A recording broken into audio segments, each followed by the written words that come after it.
Les Jeux Olympiques sont terminés. Ouf! Bon débarras. Bon débarras. Ces Jeux Olympiques qui sont un événement, je disais, le point d'orgue du sport mondial, ont été totalement dénaturés. C'est absolument lamentable. Ils ont été phagocytés par tous ces bobos bien pensants, soi-disant progressistes, encore un abus de langage, dans la lignée d'un Macron qui veut absolument imposer des comportements qui sont des comportements licencieux, qui n'ont rien à voir avec le respect, les règles de bonne entente qui permettent le vivre ensemble dans une communauté humaine. Cela donne quoi? Cela donne une image flétrie, salie de la France à l'étranger.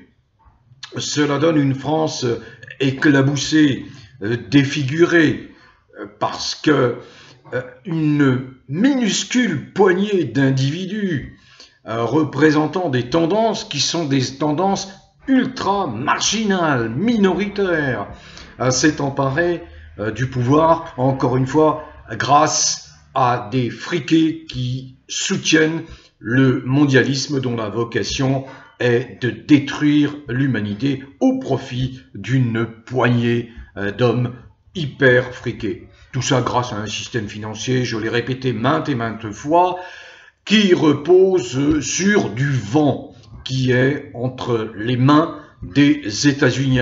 Or, l'Occident, qui fonctionne de cette façon depuis un siècle, montre des signes d'effritement. On le voit parce que sont apparus face à ces gens dominateurs, méprisants, arrogants que sont ces Occidentaux, qui ont fait du matérialisme, du fric, l'alpha et l'oméga de la vie. Et bien, ils ont en face d'eux, en fait, une partie de l'humanité qui réagit, qui n'accepte pas, qui est une humanité qui respecte les valeurs, qui respecte la spiritualité, qui a intégré la transcendance sur le chemin du destin de chaque individu. Cette humanité se retrouve maintenant dans ce qu'on appelle les BRICS, avec à l'intérieur des BRICS la Russie, la Chine, l'Inde, l'Afrique du Sud, le Brésil et d'autres qui ont rejoint ces BRICS en réaction face à cet Occident totalement vérolé, décadent. Nous en avons eu une lamentable démonstration à Paris à l'occasion de ces Jeux Olympiques qui, encore une fois, auraient dû être symbole de fête, de sport. Quand on voit que des athlètes qui ont changé de genre se glorifient d'avoir obtenu des médailles d'or. Le CIO, si les gens qui s'occupent de l'olympisme n'étaient pas également corrompus, nous n'en serions pas arrivés là. Je m'étonne d'ailleurs que les mouvements féministes ne réagissent pas ou réagissent vraiment très peu par rapport à ce qui est absolument un non-sens. L'eau de la Seine, soi-disant nettoyée à coups de milliards et qui en réalité est restée puante, malodorante, polluée, a rendu malade un certain nombre de sportifs de haut niveau. Et vous avez les merdias habituels qui glorifient Macron. Ça a été une fête grandiose. Ben non, non, ça n'a pas été une fête grandiose. Ça a été une fête absolument affreuse, complètement à côté, encore une fois phagocytée par des groupuscules qui veulent absolument imposer des comportements que refusent 99% des habitants, des êtres humains de cette planète. Qu'est-ce que vous voulez qu'on y fasse? C'est ça la nature.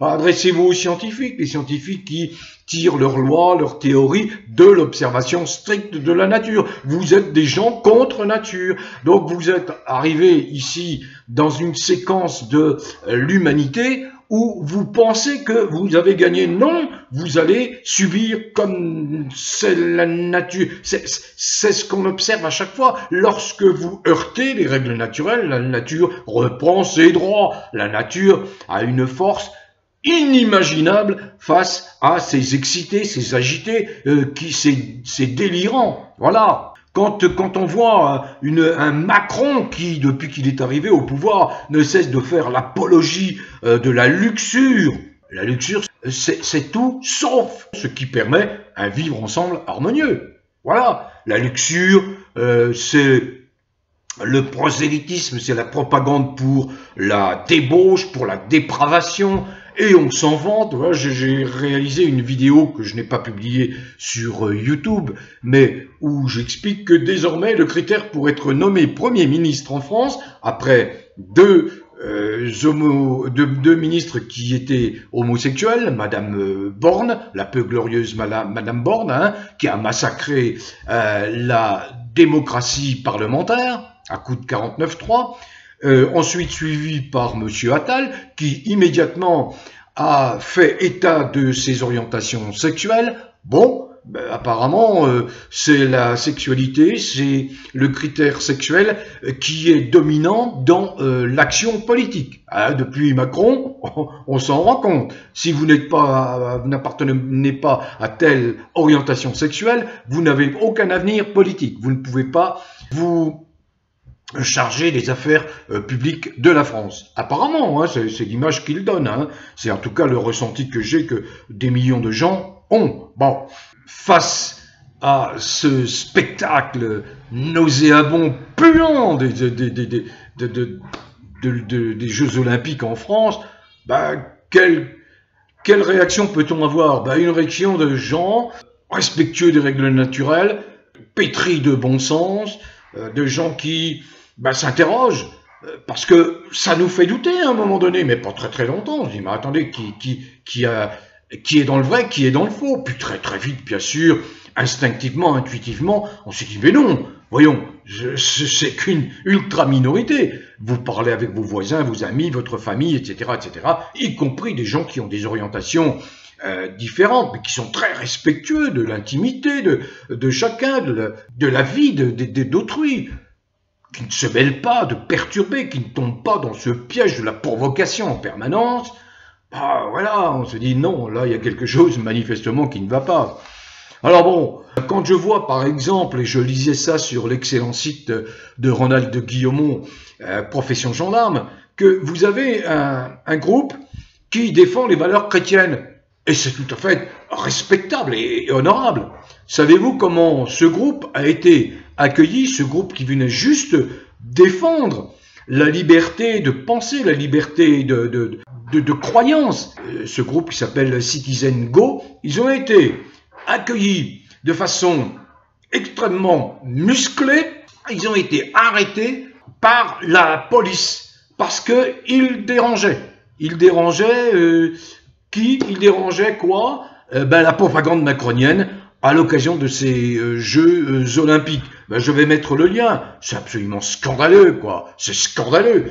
Ça m'a fait penser à la répression sauvage que Macron a déclenchée contre les Gilets jaunes pendant 3 ans. Pendant 3 ans, jusqu'à, y compris, ne même pas distinguer femmes et enfants. Je me souviens d'images terribles d'enfants gazés par la milice macronienne, peu glorieuse, la police. À ce moment-là, j'espère qu'elle a évolué un petit peu. Hein.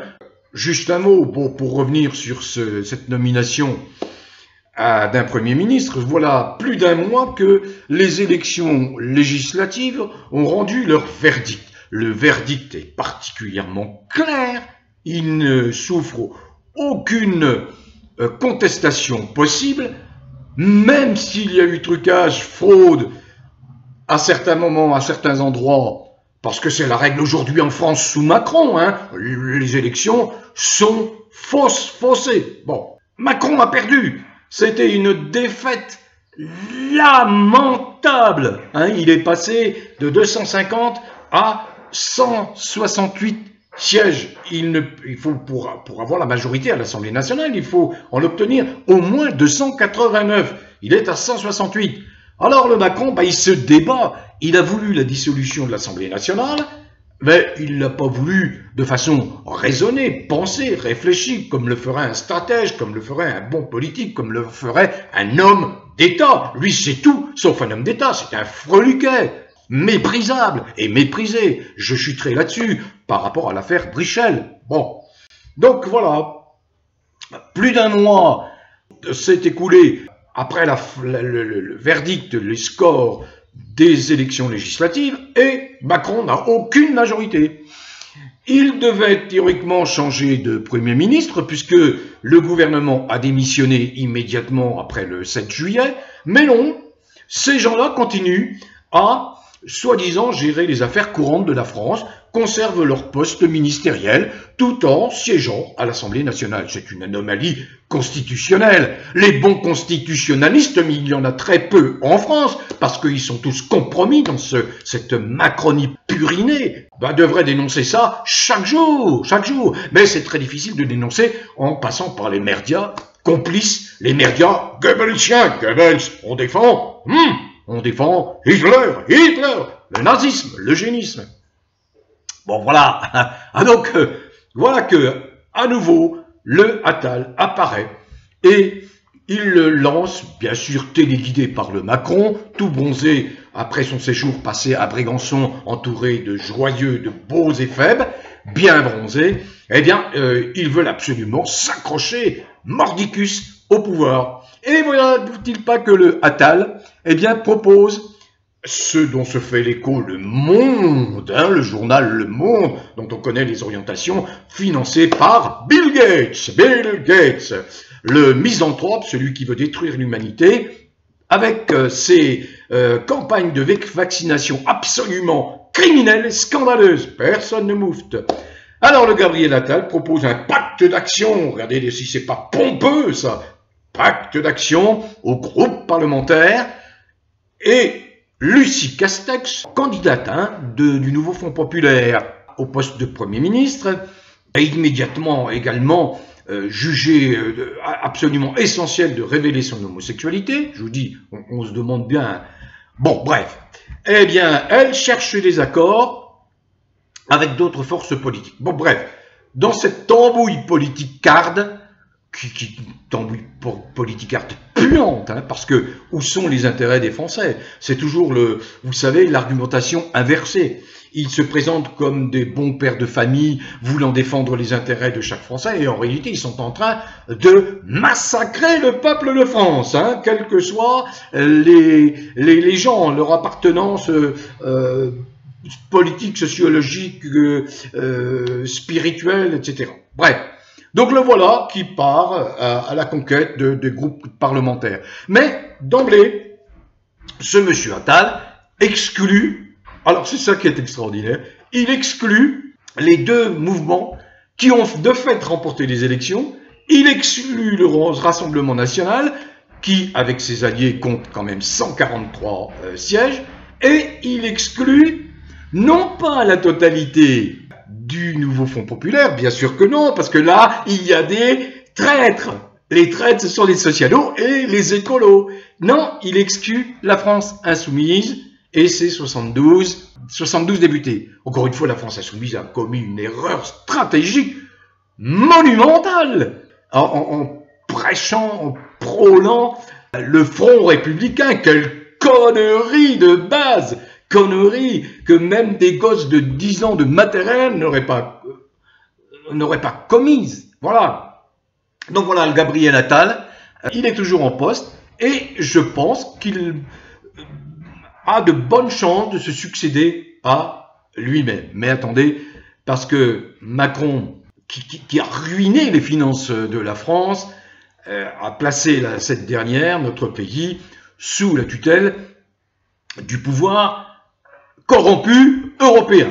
Donc, il est possible que des mesures très difficiles, très sévères, touchent cette fois tout le monde, y compris les macronistes aveugles, qui n'ont toujours pas compris à qui ils avaient affaire. Donc, la suite au prochain numéro, cette histoire d'enfumage, cette histoire de gens qui représentent des ultra-minorités, qui ont une trouille bleue d'être évacués du pouvoir, parce que il y a tellement d'instances judiciaires, de procédures judiciaires à l'encontre de Macron, à l'encontre de Attal, à l'encontre de tous ces sinistres qui ont défiguré notre pays, que dès lors qu'ils n'auront plus la protection de l'immunité ou présidentielle ou ministérielle ou parlementaire, eh bien ils vont être rattrapés par bien la justice, tout simplement. Et il y a au sein de la justice des magistrats intègres, des magistrats que Macron a tenté de contrer. Vous savez, l'association Anticorps connaît des difficultés incessantes parce que Macron met des obstacles permanents à la bonne marche de cette association. Cette association est composée de nombreux magistrats. Il y a le parquet financier national également, que Macron a dans le collimateur. Ben oui, parce que là, ce sont des juges intègres, il n'a aucune prise sur eux. Donc le jour où tous ces gens-là perdent leur pouvoir, eh bien, ils vont être rattrapés par les juges. Et là, ils devront rendre des comptes, et là, on applaudira. Alors, je voudrais arrêter là-dessus, c'est que, de toute façon, ce qui fera chuter Macron, et je suis bien d'accord avec tous ceux qui se sont attachés à enquêter sur cette affaire trouble qui concerne une personne qui s'appelle Jean-Michel Trogneux. Qui est Jean-Michel Trogneux? Qui est Brigitte Macron? On cherche partout ce fameux Jean-Michel Trogneux et celui-là ne répond à aucun appel, aucune interpellation publique, aucune vidéo, émission, aucun débat. On sait, à partir du moment où quelques-uns, quelques fins limiers, vous les connaissez, je ne vais pas leur rappeler leur nom, ont découvert le poteau rose, découvert que au sommet, au sein de l'Élysée, il y a une affaire qui est troublante. C'est l'affaire Brichel. Et je suis bien d'accord avec un certain nombre qui travaillent sur cette affaire depuis des années. C'est cette affaire Brichel qui fera tomber Macron. Parce que Macron continue à avoir le soutien du fric. Il est issu de la banque Rothschild. Il continue à avoir le soutien des merdias qu'il tient en laisse en permanence. Par contre, il se trouve au sein du corps judiciaire des gens qui sont intègres. Et ces gens, dès lors qu'ils seront en possession, parce que là pour l'instant on a un faisceau d'indices graves et concordants qui nous conduit à penser qu'il y a usurpation d'identité entre une Brigitte Macron et un Jean-Michel Trogneux. Qu'a fait, et là je renvoie au site Pressibus, qui publie un énorme dossier sur cette affaire du Brigitte ou Brichel. Eh bien, il a été dit par des gens proches de M. Jean-Michel Trogneux qu'il s'est bien rendu à Amiens, notamment le 9 juin, pour voter aux élections européennes. Nul n'a la preuve de son passage dans les bureaux de vote d'Amiens. Alors, qu'a fait le site Action Patriote? Eh bien, il a publié une lettre, c'est un pseudonyme, d'un colonel Napoléon de Guerlas, envoyé le 4 juillet au préfet de la Somme, demandant que celui-ci lui communique les éléments d'information sur le vote de Jean-Michel Trogneux à Amiens au deuxième tour des élections législatives. Le préfet a 2 mois pour répondre. 1 mois s'est déjà écoulé, plus d'1 mois, sans qu'il se manifeste. Alors, une fois encore, nous verrons, et ça je m'appuie sur le site Pressibus, nous verrons bien s'il y a une nouvelle obstruction, si à nouveau, eh bien, on nous tire le rideau par rapport à ce Jean-Michel Trogneux, l'Arlésienne, le fantôme de l'affaire Brichel.